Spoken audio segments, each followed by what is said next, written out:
Hello बच्चों, तो the question is the specific charge for positive ray is much less than the specific charge for cathode rays. तो बच्चों यहाँ हमारे से पूछा गया है कि मेरा स्पेसिफिक चार्ज पॉजिटिव रेज का काफ़ी कम होता है कैथोड रेज के कंपैरिजन में।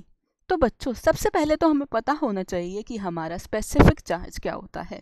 तो बच्चों स्पेसिफिक चार्ज होता है मेरा चार्ज बाय मास का रेशियो। तो बच्चों यदि मैं पॉजिटिव रेस की बात करूं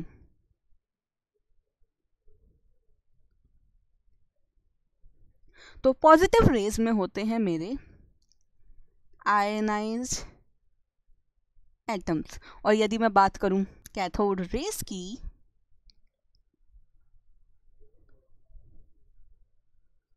तो बच्चों कैथोड रेस होती है मेरी इलेक्ट्रॉन की बीम और उसका मास होता है बहुत कम in comparison to ionised atom. तो मैं कह सकती हूँ कि मेरा डिनोमिनेटर में पॉजिटिव रेज में काफ़ी ज़्यादा है value compare two electron beam के, क्योंकि मेरा इलेक्ट्रॉन बीम का मास तो है कम।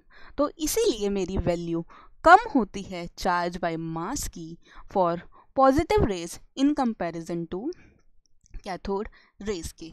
अब मैं देखूंगी मेरे ऑप्शंस। मेरा फर्स्ट ऑप्शन है positive rays are positively charge. तो बच्चों ये तो कुछ सेंस नहीं बैठ रहा, तो मेरा ये स्टेटमेंट तो हो जाएगा बिल्कुल गलत। मेरी सेकंड स्टेटमेंट है the charge on positive raise is less. तो बच्चों ये स्टेटमेंट भी हो जाएगी मेरी बिल्कुल गलत। मेरी नेक्स्ट स्टेटमेंट है positive rays are comprised of ionized atom whose mass is higher.